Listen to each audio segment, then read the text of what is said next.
लालची वड़ा पाव वाली।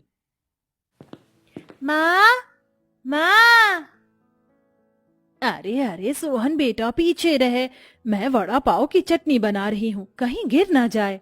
माँ, मुझे भी पड़ोस वाली आंटी के बच्चों की तरह अच्छे अच्छे खिलौने चाहिए। खिलौने? अभी कुछ दिनों पहले ही तो मैंने तुझे नई बॉल दिलाई थी। वो बॉल बहुत बुरी है माँ, मुझे भी राज की तरह महंगी गाड़ी चाहिए। देख बेटा, राज बहुत अमीर है, हम अमीर नहीं हैं। मैं कुछ नहीं जानता, मुझे चाहिए तो बस चाहिए।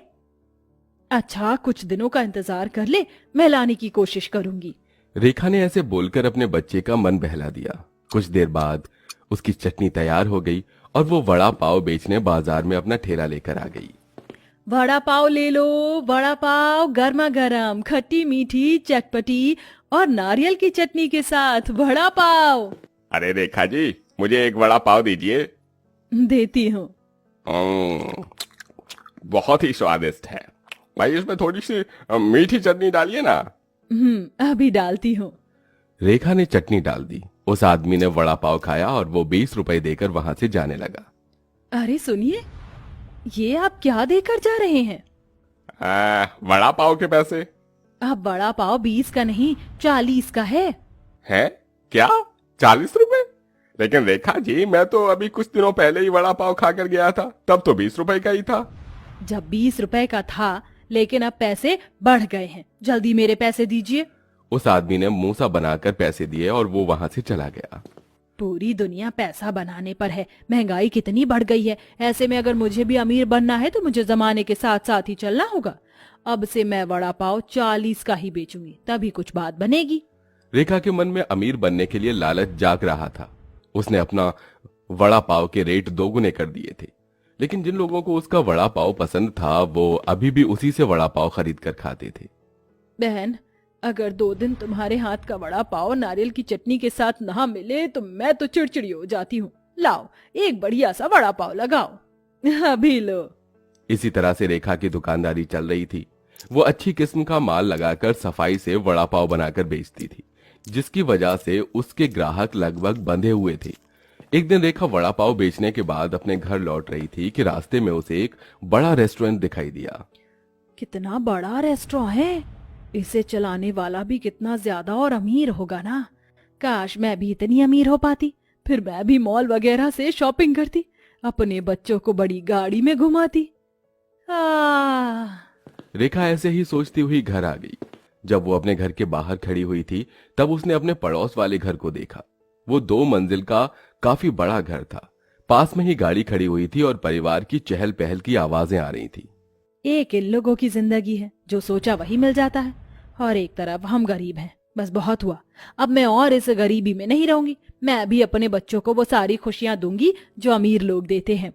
उन्हें अच्छा खिलाऊंगी, अच्छा पहनाऊंगी। रेखा के मन में न जाने क्या चल रहा था। यही सब कुछ सोचते हुए वो अपने घर के अंदर आई, जहां उसका पति और बच्चे उसका इंतजार कर रहे थे। अरे रेखा, आज आने में देर हो गई। लेकिन कमाई क्या हुई, वही 100 या 200 की बचत। ऐसा मत कहो रेखा, 100 या 200 में भी हमारा गुजारा हो रहा है, तो और क्या चाहिए। बस 2 वक्त की रोटी ही मिल रही है। आपकी मजदूरी भी इतनी कम है और मेरी भी कोई खास बचत नहीं हो पाती है। बच्चे बड़े हो रहे हैं, ये ख्वाहिशें करते हैं। मेरा भी मन करता है बाकी लेडीज की तरह शॉपिंग करने का, अच्छी अच्छी चीजें घर में लाने का, लेकिन ये सब हमारे नसीब में कहाँ। हमारे पास जो भी है हमेशा उसी का शुक्रगुजार रहना चाहिए। अच्छा वो सब छोड़ो, आज मुझे ठेकेदार जी ने ये कुछ आलू दे दिए। बोल रहे थे कि उनके किसी काम के नहीं है, एक नजर इन्हें देख लो। रेखा ने आलू चेक किए। सभी आलू सड़े गले थे और बहुत में कीड़े भी पड़ रहे थे। अरे कितने गंदे आलू हैं, मालिक को क्या मैं कोई भिखारी या पागल लगता हूँ? अरे फेंको इन्हें। 1 मिनट रुक जाइए मोहन जी, ये आलू मत फेंकिए। क्यों? मैं इन आलूओं को वड़ा पाव का भरता बनाने में इस्तेमाल कर सकती हूँ। इनका? रेखा, कहाँ दिमाग है तुम्हारा?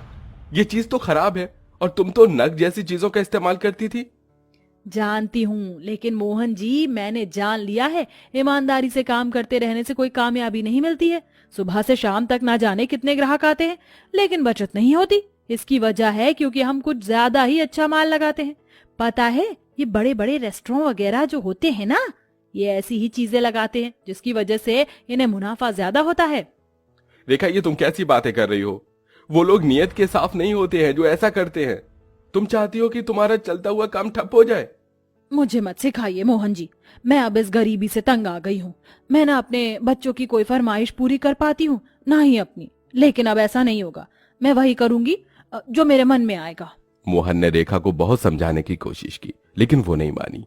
उसने उन्हीं सड़े हुए आलूओं से भरता बनाया और साथ ही उसने बेसन चटनी के लिए टमाटर वगैरह भी सभी घटिया किस्म के खरीदे। अरे वाह, इतने सारे वड़ा पाव का सामान पहले के मुकाबले आधे से भी कम दाम में आ गया। रेखा बहुत खुश हो रही थी। उसने अपने पुराने दामों पर ही लोगों को घटिया किस्म के वड़ा पाव बेचे। उसके ठेले पर उसकी पड़ोसन भी आई। कैसा चल रहा है सब कुछ रेखा जी? अरे रजनी जी, आप सब अच्छा ही है। चलो अच्छा है, आज तो मेरे बच्चे वड़ा पाव खाने की जिद कर रहे थे तो सोचा कि आपसे ही लेती चलो। वैसे मैं अपने बच्चों को ऐसे स्ट्रीट से खरीद कर कुछ भी नहीं दिलाती हूँ, पर आप तो अपनी ही हैं। सही कहा। वैसे आप कहाँ से लौट रही हैं क्या? हाँ, वो मैं ना आज शॉपिंग पर निकली थी, मेरे पति भी साथ थे।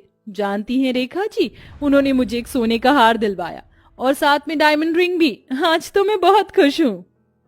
अच्छा, इसे तो मैं बहुत ही बेकार वड़ा पाव बनाकर दूंगी। ये लीजिए आपके 2 वड़ा पाव। थैंक्स। रजनी रेखा को जलाती हुई चली गई, लेकिन आज रेखा का मूड ज्यादा खराब नहीं हुआ था, क्योंकि मिलावटी करने के बाद उसे पूरे दिन का मुनाफा मिल चुका था। एक दिन मैं इस रजनी को पीछे छोड़ दूंगी। रेखा पूरा दिन वड़ा पाव बेचकर घर लौट आई। आज उसे बहुत ही अच्छी बचत हुई थी, तो उन सभी ने आज अच्छा खाना खाया। अरे वाह, थोड़ा सा दिमाग चला लेने से आज कितना अच्छा खाना मिल रहा है। रेखा, लेकिन भूलना मत कि लालच बुरी बला है। हाँ हाँ, ये सब बस कहानियों में होता है, असल जिंदगी में तो लालच ही कामयाबी दिलाता है। रेखा मोहन की मानने को तैयार ही नहीं थी। ऐसे ही मिलावटी सामान जैसे घटिया तेल, पई वाला बेसन, गले हुए टमाटर की चटनी और बेकार आलू लगाते हुए रेखा को 1 हफ्ता होने को आया था। इस 1 हफ्ते में ही उसने अपने बच्चों को अच्छे कपड़े, खिलौने वगैरह सब दिलवा दिए थे।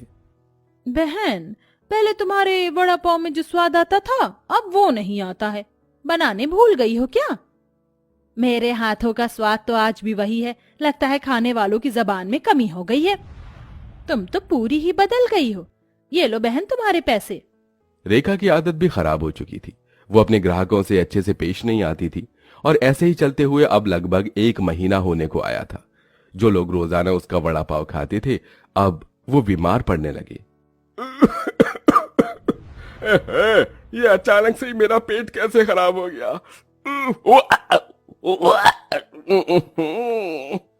अब रेखा के ठेले पर लोग शिकायत लेकर आने लगे थे। अरे बहन, कैसा वड़ा पाव खिला रही हो? जब भी खाता हूँ मेरी तबीयत खराब हो जाती है।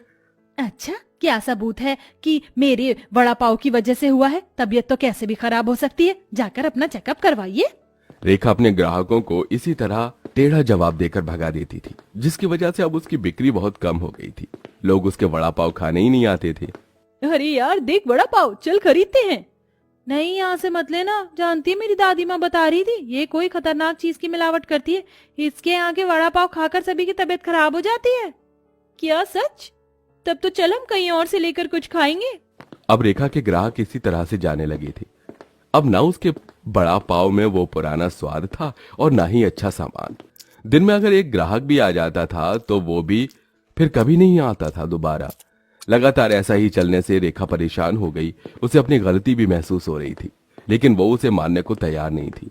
एक दिन वो अपने पति से बोली, अजी मैं कोई दूसरा काम करूंगी। ना जाने किसकी नजर लग गई मेरे काम को, कोई ग्राहक ही नहीं आता है। अरे नजर नहीं लगी, लालच खा गया। मैंने तुम्हें कितना रोका था रेखा कि लालच मत करो, लेकिन तुम नहीं मानी और तुमने अपने हाथों से अपने ही पैर पर कुल्हाड़ी मार ली। तुमने अपना चलता हुआ काम खुद ही ठप कर दिया।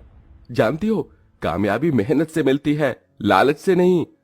तभी तो कहते हैं कि लालच बुरी बला है। अपने पति की बात सुनकर रेखा सिर पकड़कर बैठ गई। अब उसे अपनी गलती महसूस हो गई थी।